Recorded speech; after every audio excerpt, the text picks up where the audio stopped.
اللہ تعالیٰ نے اس امت پر یہ احسان اور فضل فرمایا کہ انہیں آخری نبی کا امت ہی بنایا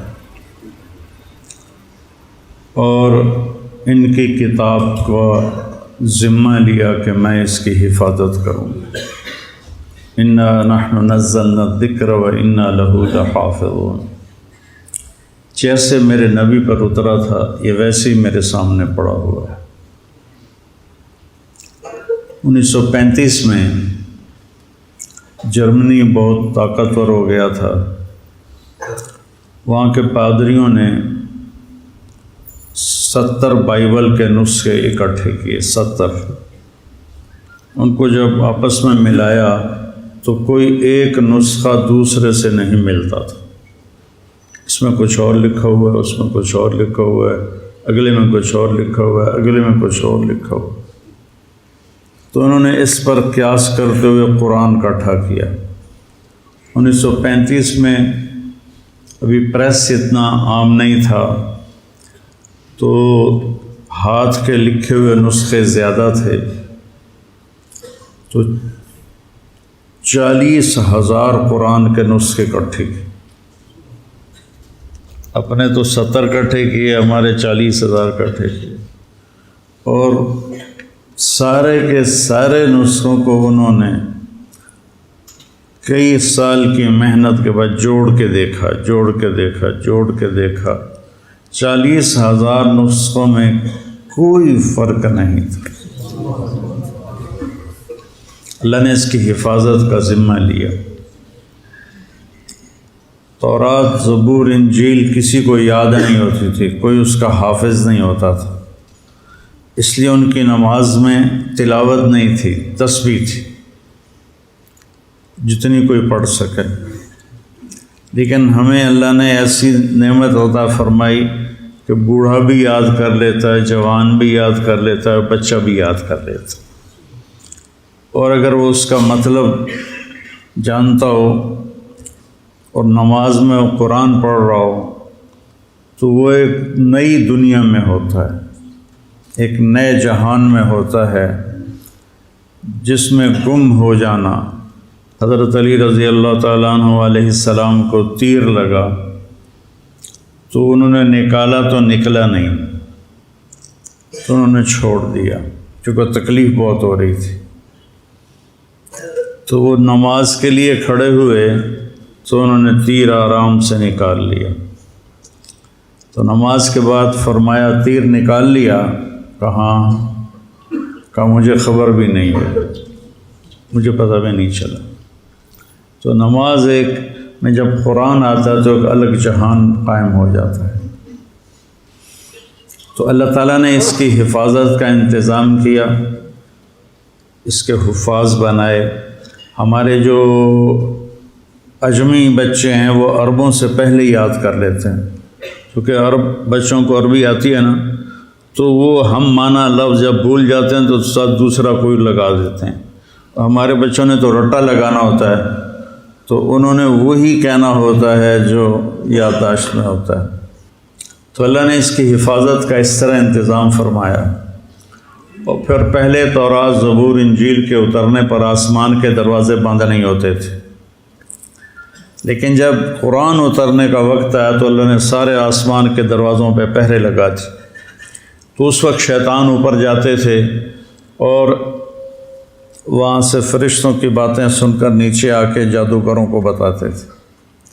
جب اللہ نے قرآن اتارنے کا نظام چلایا تو آسمان کے دروازے بند اور ان پر پہرے لگا دیے۔ اب جب کوئی الا من استرق السمع فاتبعه شهاب ثاقب، جب کوئی شیطان اوپر چڑھتا تھا تو فرشتے اس پر آگ برساتے تھے، وہ جل کے بھسم ہو جاتا تھا۔ تو اللہ نے قرآن کی حفاظت کا اس طرح انتظام کیا۔ اور پھر میرے نبی نے فرمایا وَإِذَا الْتَبَسَتْ عَلَيْكُمُ الْأُمُورُ كَقِطْعِ اللَّيْلِ الْمُظْلِمِ فَعَلَيْكُمْ بِالْقُرْآنِ۔ جب رات اندھیری کی طرف فتنے چھا جائیں اور ہاتھ کو ہاتھ سجھائی نہ دے تو تم قرآن کو مضبوطی سے پکڑ لیں کہ اس میں کوئی چیز داخل نہیں کر سکتی، نہ نکال سکتا ہے نہ داخل کر سکتا ہے۔ یہ اللہ کا ایسا خوبصورت نظام ہے اس میں۔ فَإِنَّهُ مَاحِلٌ مُصَدَّقٌ وَشَافِعٌ مُشَفَّعٌ، اس کا جھگڑا بھی اللہ قبول کرے گا، اس کی شفاعت بھی اللہ قبول کرے گا۔ مَنْ جَعَلَهُ أَمَامَهُ قَادَهُ إِلَى الْجَنَّةِ، جو قرآن کو آگے رکھے گا۔ آگے رکھنے کا مطلب ہے کہ اپنے آپ کو قرآن کی زندگی کے تابع کر دے گا۔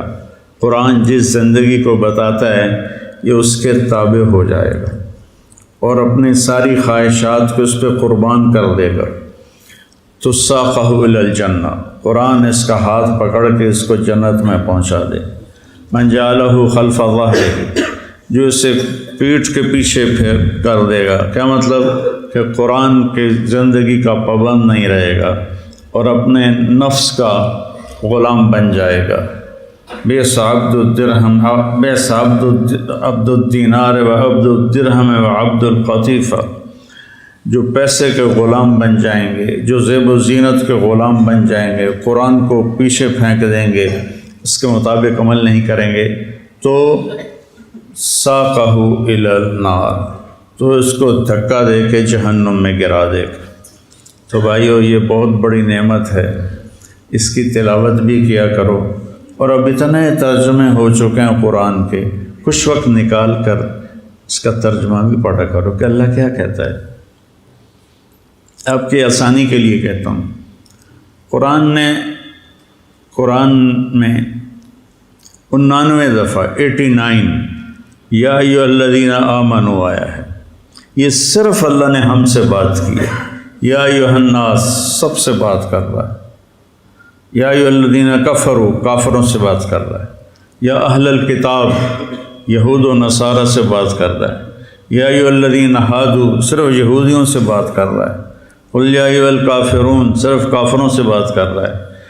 پھر کہتا ہے یا ایھا الذین آمنوا۔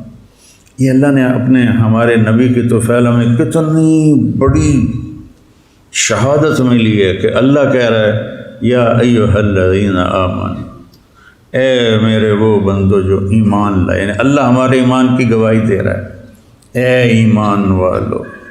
یہ خطاب کسی کو نہیں دیا، یا اہل الکتاب یا ایھا الذین ہادوا، یہ صرف اس امت کو خطاب ملا ہے، اے ایمان والو۔ تو جب اللہ کہتا ہے اے ایمان والو، تو اس کا مطلب ہے کہ صرف آپ سے بات کر رہا ہے، اور اب کسی سے بات نہیں ہو رہی۔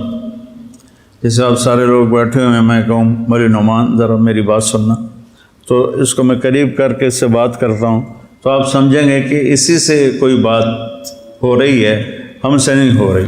تو جب اللہ کہتا ہے یا ایھا الذین آمنوا، تو وہ یوں کہہ رہا ہے کہ اے ایمان والو، جو تم 1.5 ارب ہو، تم ذرا الگ ہو کے میری بات سن لو، ذرا وکھرے ہو کے میری گل سن لو۔ اور کل 90 دفعہ اللہ نے کہا ہے یا ایھا الذین آمنوا، اس کے بعد کچھ طلب کیا ہے کہ یہ کرو، کچھ چھوڑنے کو کہا ہے کہ یہ چھوڑ دو، اور اس میں بھی تکرار ہے، کوئی 90 احکام نہیں ہیں، 99 ایک کم 90۔ اور یا ایھا النبی اذا طلقتم النساء، اس کو بھی قائم مقام یا ایھا الذین آمنوا کے مفسرین نے دیا ہے۔ تو صرف وہ پڑھ لو، یا ایھا الذین آمنوا، اے ایمان والو، اے میری گل سن لو، وہ چن لو۔ اس پر کتابیں بھی لکھی ہوئی ہیں، الگ کتابیں ہیں، ان کا ترجمہ بھی ہے، تو وہ پڑھ لو۔